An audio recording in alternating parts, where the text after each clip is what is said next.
नमस्कार, स्वदेश न्यूज की खास पेशकश में आपका बहुत स्वागत है। मैं हूं आपके साथ ऋषभ राय। छत्तीसगढ़ में विधानसभा चुनाव का रिजल्ट आने के बाद प्रदेश में एक बार फिर से बीजेपी की सरकार बनी, जिसमें प्रदेश की पहले आदिवासी सीएम के रूप में विष्णुदेव साय को जिम्मेदारी सौंपी गई, यानी मुख्यमंत्री बनाया गया और नए सीएम के साथ नए ऊर्जावान मंत्रिमंडल का भी गठन किया गया।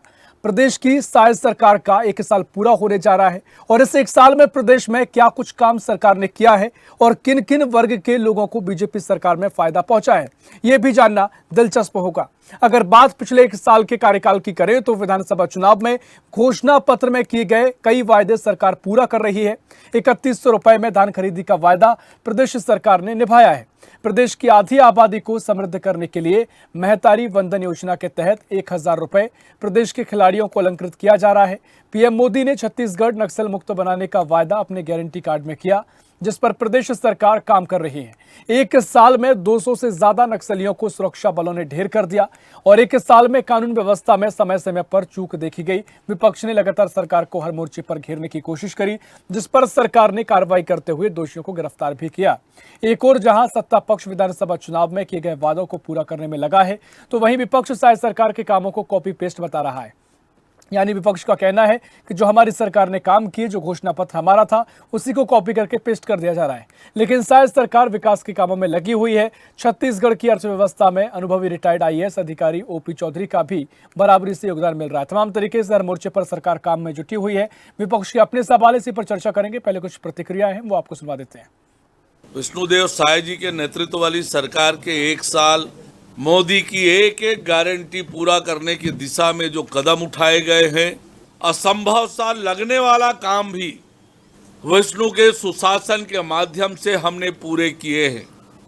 चाहे 70 लाख माताओं और बहनों को महतारी वंदन की राशि देने का मामला हो, 12 लाख किसानों को 2 साल का रुका हुआ बोनस देने का मामला हो, 3100 रुपये प्रति क्विंटल धान की कीमत देने का मामला हो, एक मुफ्त राशि देने का मामला हो, चाहे पीएससी घोटाले का सीबीआई जांच का मामला हो, तेंदुपत्ता के बोनस का मामला हो, ये सारे बड़े वायदे हमने एक साल में पूरे किए हैं। जो राज्य का विकास अवरुद्ध हो गया था, गांव और शहरों का विकास अवरुद्ध हो गया था, गांव और शहरों का विकास तेज गति से हमने बढ़ाना प्रारंभ किया है। तो जो हमने कहा है, हमने बनाया है, तो हम ही संवारने का काम लगातार कर रहे हैं और निश्चित रूप से ये एक साल उपलब्धियों भरा रहा है। तो ये उल्लास का समय होगा, उत्सव का समय होगा कि छत्तीसगढ़ एक बार फिर तेज गति से आगे बढ़ रहा है। छत्तीसगढ़ में लगातार लूट, हत्या, चोरी, डकैती, बलात्कार के बाद इस एक साल में 10 माह में लगभग 17,000 लोगों से साइबर ठगी का शिकार यहाँ के लोगों को किया गया है। और जिस तरह से 17 लोगों का साय ठगी हुई है, साइबर ठगी, इसके लिए ये पूरी सरकार जिम्मेदार है। इस तरह से अब छत्तीसगढ़ अपराध गढ़ के अलावा साइबर ठगी का गढ़ भी बन चुका है। निश्चित रूप से यहाँ की आम जनता को सरकार की नाकामी की वजह से एक ठगी का शिकार लगातार होते जा रहे हैं। तो छत्तीसगढ़ में नवनिर्वाचित बीजेपी की सरकार का एक साल पूरा होने जा रहा है और एक साल में क्या कुछ कामकाज किए गए हैं, इसका ब्यौरा बीजेपी ने दिया है। वहीं कांग्रेस के अपने सवाल हैं। कांग्रेस का मानना है कि जो कुछ भी काम किए जा रहे हैं वो कॉपी पेस्ट हैं और अधिकतर कामों को लेकर कांग्रेस ने सवाल खड़े किए कि जमीन पर नहीं उतर पा रहे हैं। इसी पर हम चर्चा करेंगे। मेहमान हमारे साथ जुड़ गए हैं भारतीय जनता पार्टी से प्रवक्ता दिनेश अग्रवाल जुड़ गए। दिनेश जी, बहुत स्वागत है आपका स्वदेश न्यूज में। और कांग्रेस से प्रवक्ता वंदना राजपूत जुड़ गई। वंदना जी, बहुत स्वागत है आपका स्वदेश न्यूज में। चर्चा की शुरुआत करेंगे। वंदना जी, पहले आपके पास आऊंगा। और जिस तरीके से एक साल सरकार का पूरा होने जा रहा है, सरकार के अपने तमाम दावे हैं, 3100 रुपए में धान खरीदी का दावा हो वो पूरा किया जा रहा है। आधी आबादी को लगातार समृद्ध करने के लिए महतारी वंदन योजना के तहत लगातार राशि दी जा रही है और भी तमाम काम खिलाड़ियों को लेकर किए गए हैं। तो ऐसे तमाम काम का जिक्र सरकार कर रही है। हालांकि आपके अपने तर्क है, क्या कुछ आप कहेंगे सरकार ने जो दावे किए और जो घोषणा पत्र की तरह सरकार आगे बढ़ रही है? वंदना जी। पार्टी की सरकार को लगभग एक साल होने जा रहा है। हाँ। लेकिन इस साल में जो भारतीय जनता पार्टी ने जो वादा किया था, उस वादे में मेरे को नहीं लगता कि कम से कम 10% भी पूरा किया। सबसे पहले ये बात करती हूँ मैं कि पिछले 1 साल से हम देखते हैं कि छत्तीसगढ़ के जो हमारे प्रदेश के जनता के लोगों के लिए ये काला इतिहास कहा जाएगा। काला इतिहास ये कहा जाएगा कि 1 साल में देखते हैं कितने ऐसे पत्नी है जिनके माथे का सिंदूर मिट गए, ऐसे कितनी बेटियां हैं जिसकी अस्मिता लुट गई, ऐसे कितने घर के बेटे हैं जिनकी हत्या कर दी गई। तो लगातार जिस प्रकार से बढ़ते अपराध है छत्तीसगढ़ में और भारतीय जनता पार्टी की सरकार की सबसे बड़ी नाकामी कहूंगी कि एक वादा तो भी था कि प्रदेश को हम अपराध मुक्त बनाएंगे, लेकिन ये जब हो गया लगातार अपराध बढ़ रहा है। प्रतिदिन 4 से 5 महिलाओं के साथ हम बलात्कार की खबर पढ़ते हैं, प्रतिदिन 6 से 7 चाकूबाजी की खबर पढ़ते हैं। तो अब प्रतिदिन कम से कम 3 से 4 जो साइबर में जो आजकल देख रहे हैं कि प्रतिदिन जो ठगने का काम हो रहा है उसको देखते हैं। तो मेरे को लगता है कि कानून व्यवस्था में सबसे ज्यादा यदि नाकामी या फेलवर की सरकार कहेंगे तो भारतीय जनता पार्टी की 1 साल की सरकार को कहेंगे। दूसरा मैं आपको गिनाना चाहूंगी महतारी वंदन योजना। महतारी वंदन योजना के नाम से तो बहुत भर भर करके वोट लिए। प्रत्येक विवाहित महिलाओं को यहाँ पर महतारी वंदन योजना का लाभ देंगे कहा गया था, लेकिन यहाँ भी वादा इन लोगों को झूठ निकला। प्रत्येक विवाहित में जब देने का समय आया साहब, तो प्रत्येक विवाहित महिलाओं में बहुत सारा मापदंड चालू कर दिए। हमको ऐसा इसमें अगर रहेगा तो हम इन लोगों को देंगे। तो दुनियादारी के यहाँ पर नियम कानून लगाए गए और बहुत सारी महिलाओं को जो बाकी इनकी अधिकार था कि वंदना जी, लेकिन वो अभी उपचुनाव हुए हैं, कम से कम वहां तस्वीर दिखनी चाहिए थी। अगर आरोप लगा रही हैं, दावे कर उपचुनाव में कुछ दिखना चाहिए था। देखिए, उपचुनाव में तो ये रहता है कि जिसकी सरकार रहती है, ये हम लगातार देते हैं कि जिसकी सरकार रहती है उसी की पार्टी के विधायक को जिताना चाहते हैं, क्योंकि उसको लगता है कि हम विपक्षी पार्टी के विधायक को यदि जिताते हैं तो हो सकता है हमारे क्षेत्र में जो काम होने वाला है वो नहीं हो पाता। हम देख रहे हैं ना, पिछले समय हमारी सरकार थी, लगातार 6 या 7 उपचुनाव हुए, हम सारे उपचुनाव जीते। तो ये बात तो ऐसा उपचुनाव में ये बातें दिखाई नहीं दी। बातें आप देखिएगा आने वाले समय में, अभी चाहे पार्षद की चुनाव बोलो, नगर निगम के चुनाव, चाहे आप सरपंच के चुनाव, इसमें दिखेगा। ठीक है, आपने तमाम आरोप लगाए, दिनेश अग्रवाल जी ने पूरे धैर्यपूर्वक आपकी तमाम बातें सुनी। दिनेश जी, आपके पास आ रहा हूं। तमाम आरोप है, 1 साल का समय हो गया, तमाम आप दावे कर लीजिए। कांग्रेस की माने तो जमीन पर अभी तक कुछ उतर नहीं पाया है, चाहे ना जो महतारी वंदन योजना हो या तमाम जो आप दावे करते हैं, और साथ ही जो भी योजनाओं के घोषणा पत्र की बात कही गई थी वो सब कॉपी पेस्ट कांग्रेस का या कांग्रेस का तर्क है। क्या कुछ आप कहना चाहेंगे? सर्वप्रथम आपके और आपके दर्शकों को और मेरे मीडिया पैनलिस्ट को मेरा बहुत बहुत धन्यवाद, और सरकार के 1 वर्ष पूरे होने की आप सभी को बधाई। दूसरा चीज, मैं आपसे एक निवेदन करूंगा, मैंने जिस हिसाब से मेरी बहन वंदना जी को धैर्य पूर्वक सुना, वैसा धैर्य पूर्वक रखने की ये क्षमता रखे, क्योंकि सच बहुत कड़वा होता है। वंदना जी एक बहन है, एक महतारी है, और उनके मुख से महतारी वंदन के खिलाफ झूठ ये पूरा प्रदेश सुन रहा है। एक महतारी हो के एक महतारी ही महतारी की पूरी चिंता कर सकती है, लेकिन वंदना जी ने बता दिया कि झूठ और फरेब की दुकान है, और ये इटली की चश्मा पहन करके इटली के चश्मे से देखने वाली है। अरे जो हुआ है बोलो। महतारी वंदन का आपसे मैं पूछ रहा हूँ, भाई साहब, आप भी तो पूरे पत्रकार हो, देश देख रहे हो, दुनिया देख रहे हो, प्रदेश के हर हिस्से में आप बताइए महतारी वंदन का पैसा मिल रहा है कि नहीं?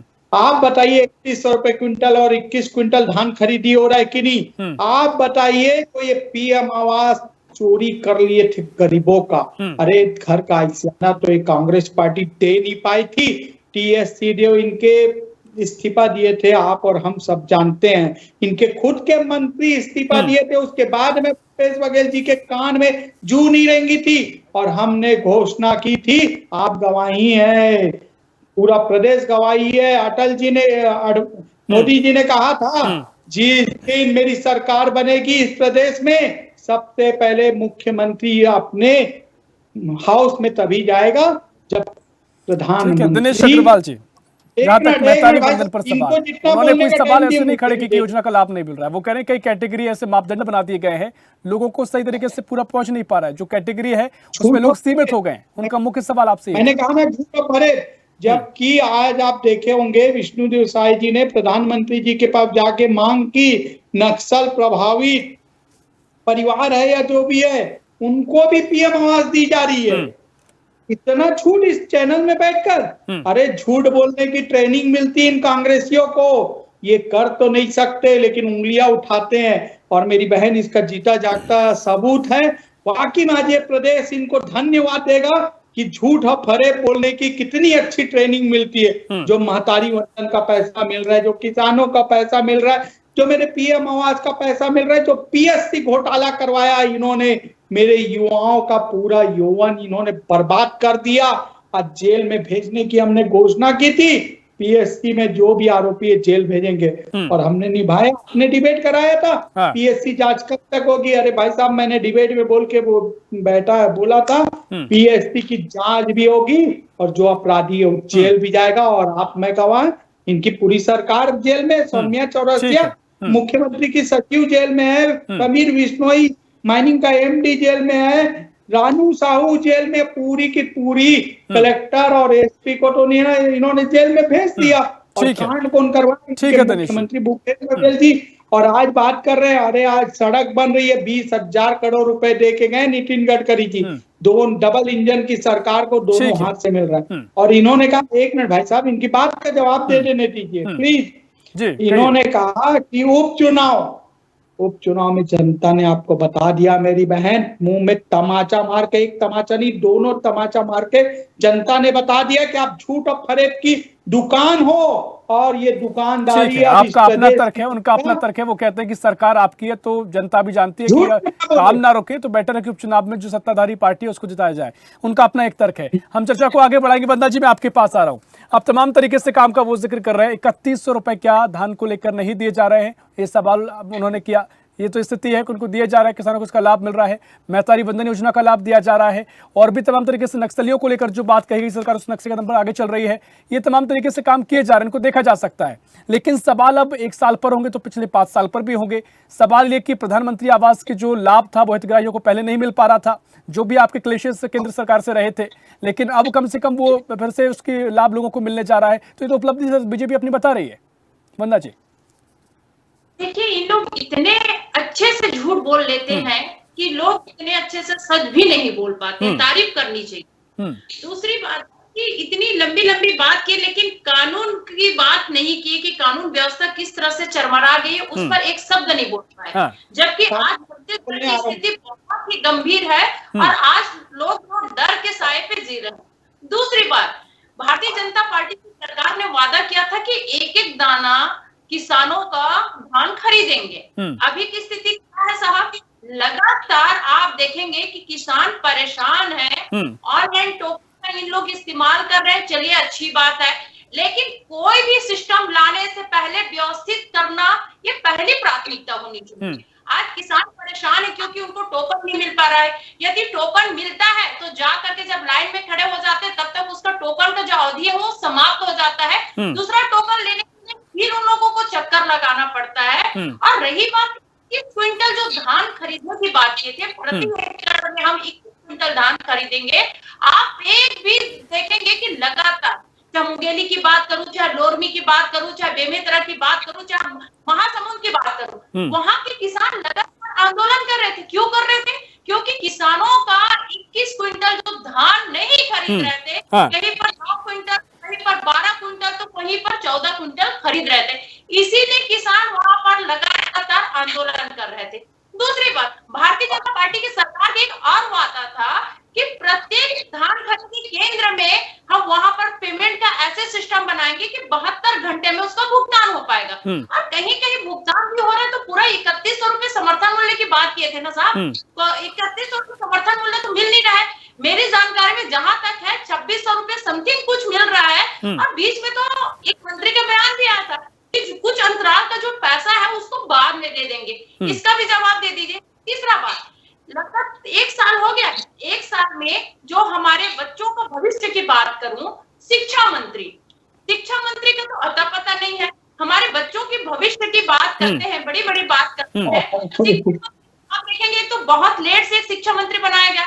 अब उस शिक्षा मंत्री चले गए, चलो संसद में चले गए, लेकिन अभी तक लगातार शिक्षा मंत्री के पद नहीं भरे जाने कहीं ना कहीं तो प्रश्न चिन्ह खड़ा करता है। बड़ी बड़ी बात करते हैं, लेकिन आज देखेंगे कि शिक्षा के क्षेत्र में उनके कमान को संभालने वाला कोई नहीं है। अब ये साहब बोलेंगे अरे हमारे मुख्यमंत्री तो संभाल रहे हैं, तो आपके मुख्यमंत्री तो हर चीज संभाल सकते, तो और आप राजस्व विभाग के मंत्री को आपको नहीं बनाना था, वो तो सारे कमाल संभाल सकते ना। लेकिन आपको मालूम है अगर घर परिवार को एक व्यक्ति नहीं चला सकता, हम सबको जिम्मेदारी बांटते हैं, वैसे ही सरकार होता है। इसीलिए आप शिक्षा के क्षेत्र में आप देखेंगे कि स्कूल में लगातार बहुत सारे जो कमियां आ रही है, बहुत सारे कंप्लेन आ रहे हैं, उसको समय के हिसाब से उसका निपटारा नहीं कर रहे हैं। और सबसे बड़ी बात, आपको एक बात और बता दूं, ये पीएम आवास योजना के बारे में बड़ी बड़ी बात कर रहे थे, लेकिन आपकी जानकारी में बता दूं, हमारी भी सरकार थी, हमारी जो दायित्व था, हमारा जो अधिकार था, हमने उस काम को पूरा किया। इन लोग झूठ फैलाने का काम किया कि पीएम आवास योजना नहीं बना रहे।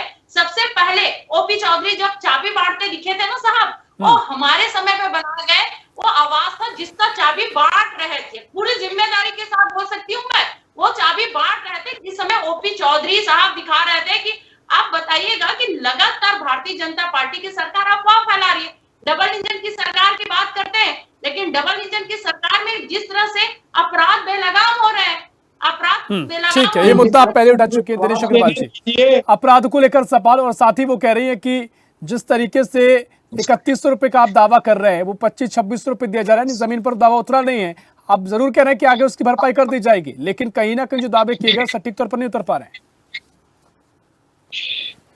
देखिए, मैं अपनी बहन को बहुत गंभीरता से और बहुत मजाकिया तौर पे सुन रहा था। गंभीर इसलिए कि झूठ बोल रही थी, और मजाकिया इसलिए कि झूठ की जीती जागती मूर्ति बन गई थी मेरी बहन। आप बताइए, आपसे मैं पूछ रहा हूँ, ये तो झूठ बोलेगी या हम झूठ बोलेंगे, लेकिन जनता अब देखती है, जनता से कोई चिंता नहीं है। पीएम आवास किसने बनाया? हमने बनाया। महतारी वंदन का पैसा किसने दिया? हमने दिया। ये महतारी वंदन में 500 रुपए देंगे बोले थे भूपेश बघेल जी, आपको याद होगा। 1 रुपया नहीं दिया था 5 साल। लेकिन दिनेश अग्रवाल जी, मुझे अच्छी तरीके से याद है कि भारतीय जनता पार्टी कहती थी कि फ्रीवीज का विरोध करते थे आप लोग। फ्रीवीज ये देश के लिए खतरा है। अब यही चीज आपने शुरू कर दी। अगर आरोप प्रत्यारोप चलते रहते हैं, अगर फिर 500 आपने दिए, मध्य प्रदेश में आप ही की कांग्रेस की सरकार थी जो कमलनाथ जी के नेतृत्व में, उन्होंने भी 1100 रुपए देने की बात कही थी। तो अलग अलग जगह पर अलग तर्क हो सकते हैं आपके, लेकिन इससे डिनाई नहीं किया जा सकता है कि आप भी उसी राह पे चल रहे हैं। बिल्कुल, अगर जनता की मांग है और जनता की जरूरत है और जनता की चुनी हुई सरकार है और जनता चाहती है, तो बिल्कुल हम वो काम करेंगे, क्योंकि हम जनता के लिए काम करते हैं। ठीक है। दूसरी बात है, महतारी वंदन का 1000 रुपए सबको जा रहा है। मेरी बहन भी ले रही होगी, और लेने के बाद यहाँ बैठ कर जनवरी फरवरी का नहीं मिला, मार्च से स्टार्ट किए तो 2 महीने के पैसे कहाँ गए? मैं आपसे देखिए, ठीक है, एक एक करके आते हैं। बंदा जी सवाल पहुंचा दिया मैंने। नहीं जी, सच बात में आ गई ना, महतारी वंदन का पैसा लेकर और डिबेट में बोल रही है महतारी वंदन का पैसा नहीं मिल रहा है, और अब जनवरी फरवरी में आ गई। कितना झूठ। बहन जवाब देने दीजिए, बहन जवाब देने दीजिए। आप अभी बोली जनवरी और फरवरी का नहीं, मैं बड़ी गंभीरता से बोल रहा हूँ, सबको सब महीने का मिल रहा है। और यदि आपके खाते में केवाईसी नहीं हुआ होगा तो आपका पेमेंट क्या होगा, तो जाके ले लेना, हम आपको भी दे रहे हैं। और आप ही ने इस डिबेट में अभी स्वीकारा है कि मिल रहा है, 2 महीने का नहीं मिला है, आप ही ने कहा अभी जनवरी और फरवरी का। तो बहन, आपके केवाईसी नहीं होगा या बैंक में आपके कोई प्रॉब्लम होगा, वो हम दे देंगे, हम सबको दे रहे हैं, आपको भी देंगे, और आप भी दे रही है, हम मालूम है। दूसरा, इन्होंने कानून व्यवस्था की बात की। बलौदा बाजार घटना किसने अंजाम दिया? सतनामी समाज के आंदोलन में क्या जरूरत थी? वो देवेंद्र यादव जी को जाके 70 किलोमीटर से उस बेचारे सतनामी समाज के आंदोलन में घुस करके उनको बदनाम करने के लिए अपने गुर्गों के साथ जाकर कलेक्टर और एसपी ऑफिस चलाते हो और बात करते हो। वहां सूरज की बात करूंगा, एनयूसीआई का जिला अध्यक्ष दिनेश अग्रवाल जी सवाल उठाया, उन्होंने कहा कि तमाम पदों पर खुद मुख्यमंत्री आसीन है, विभागों का बंटवारा कर दीजिए, थोड़ा कम भार होगा, अच्छे तरीके से काम हो जाएगा। बिल्कुल, वो भी आऊंगा। देखिए बृजमोहन जी, कि हम भारतीय जनता पार्टी के हर कार्यकर्ता की समय समय पे आवश्यकता के अनुसार उनका उपयोग किया जाता है। मैं अगर आज डिबेट में बैठा हूं तो मेरे को आज डिबेट की महिमा के हिसाब से बैठाया गया है, कल हो सकता है मुझे कहीं और बैठाया जाएगा। बृजमोहन जी को छत्तीसगढ़ की आवाज बनाकर दिल्ली में भेजा गया है, क्योंकि डबल इंजन की सरकार है, इसलिए उनको सांसद, विधायक से सांसद, दिल्ली तक की राजनीति में उनको प्रतिस्थापित किया गया है। अब रही बात, चुनाव का समय आ गया है और मैं इनसे पूछना चाहता हूँ, बहुत बड़ी बड़ी भाषण मार रही हैं। टीएस सिंहदेव इस्तीफा दिया था पंचायत एवं ग्रामीण विकास से, क्यों मुख्यमंत्री अपने पास रखे थे इतने दिन तक? क्यों रखे थे और क्यों इतना विभाग रखे थे? और जितना विभाग रखे थे सब में भ्रष्टाचार किया। माइनिंग में थे मुख्यमंत्री साहब, समीर विश्नोई अंदर हुआ, आबकारी पीएम साहब रख रखे थे उसमें अंदर हुए। आपका सौम्या चौरसिया मुख्यमंत्री की सचिव थी, वो अंदर हो गई। सबको तो अंदर करवा दिया आपने, पूरा सीएम हाउस अंदर करवा के इस छत्तीसगढ़ महातारी को कलंकित करने का काम किया। पीएससी जैसा घोटाला दिया। इस प्रदेश की हर नारी चित्कार करती थी, अरे गंगा जल में झूठी कसम खाए थे लेके कि शराब बंद करेंगे। शराब बंद करना तो दूर, मेरी बहन गाँव में बैठ। ठीक है दिनेश अग्रवाल, एक मिनट भाई, हर बात का मेरे को जवाब देने दीजिए।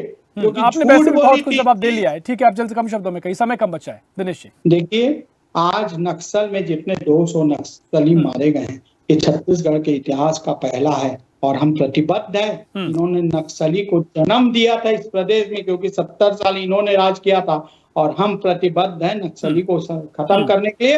और रही बात ये आदिवासी के नाम से वोट मांगने वाली कांग्रेस पार्टी, आज आदिवासी मुख्यमंत्री नहीं दे पाई, आदिवासी राष्ट्रपति नहीं दे पाई, आदिवासी समाज को कभी इन्होंने अधिकार नहीं दिया। आज अगर इस प्रदेश का मुख्यमंत्री अगर आदिवासी है तो भारतीय जनता पार्टी की देन है। ठीक है, ये तर्क आप लगातार उठाते आए, आप राष्ट्रपति का भी जिक्र करते हैं। ठीक है, अपना तर्क है, आदिवासियों के लिए कितना काम किया, कौन इस पर सवाल खड़े करती है। वंदना जी मैं आपके पास आ रहा हूँ, लेकिन देखिए जिस तरीके से 5 सालों का भी जिक्र अगर किया जाए, अब लोकतंत्र में जनता तय करती है किस पर भरोसा करना है, नहीं करना है।